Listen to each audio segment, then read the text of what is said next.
Permasalahan ini mungkin terlihat sepele untuk beberapa orang. Namun jika dibahas dalam perspektif yang lebih luas, dapat menurunkan kualitas hidup dan meningkatkan emisi gas rumah kaca. Saya Rachel dari kelas 11C nomor absen 29 akan membahas permasalahan ini. Yang bisa dilihat dari permasalahan ini adalah kantin yang penuh.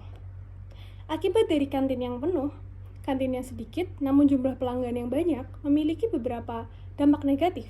Beberapa contohnya adalah antrian yang panjang. Antrian panjang memakan waktu. Hal ini dapat mengganggu produktivitas dan mengurangi kenyamanan pelanggan. Hal ini juga menyebabkan keterlambatan makan siang, sehingga mengganggu jadwal kerja mereka dan mengurangi efisiensi. Yang kedua, kualitas pelayanan yang menurun.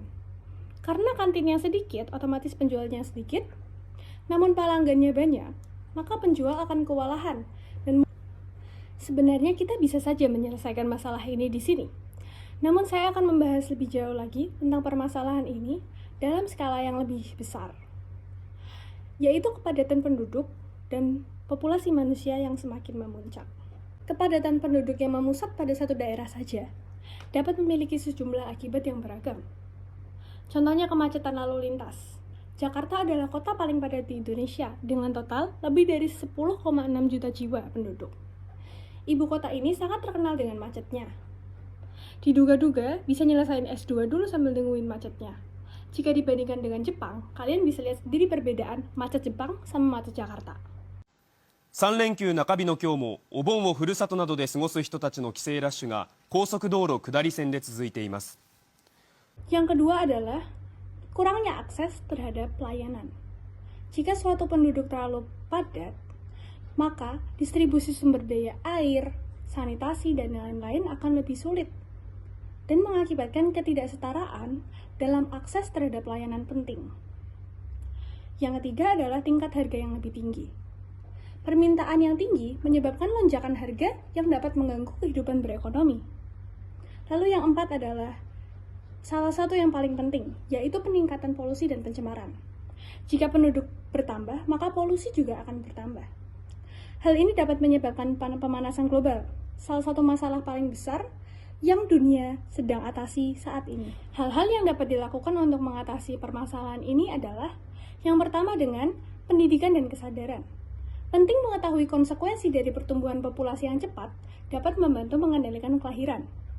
Banyak orang di Indonesia yang cara berpikirnya masih banyak anak, banyak rezeki. Padahal realitanya tidak akan berjalan seperti itu jika anak mereka banyak, namun tidak berkualitas. Bagi mereka yang penting sekolah, karena anak-anak pada akhirnya juga membalas jasa orang tua. Namun nyatanya tidak demikian. Anak-anak butuh asupan gizi yang cukup, fasilitas sekolah yang memadai, pendidikan yang bagus, yang memang membutuhkan biaya yang besar. Jadi pendidikan dan kesadaran dapat membantu meningkatkan kesadaran masyarakat dalam mengendalikan tingkat kelahiran. Lalu yang kedua adalah pengembangan wilayah dan transmigrasi. Melakukan pengembangan di daerah-daerah yang kurang padat penduduk dapat membantu mengalihkan tekanan dari daerah-daerah yang sudah padat penduduknya. Hal ini sudah diatasi oleh sekolah kami, SMA Kolese Loyola, dari permasalahan yang kecil tadi, yang kantin penuh tadi. Dengan membuat kantin baru di dekat Gedung Markus, nyatanya sudah membantu menekan kepadatan di kantin sehingga kantin tidak terlalu padat, karena sudah dibagi menjadi dua area berbeda. Pemecahan masalah ini juga merupakan hal yang akan saya apresiasi. Karena penambahan kantin di dekat Gedung Markus membantu banyak KKL, jajan pun lebih efisien. Saya harap pelaksanaan pemecahan solusi seperti ini dapat dilakukan juga di Indonesia agar dampak-dampak negatif yang sudah disebutkan tadi dapat merubah kondisi menjadi lebih baik.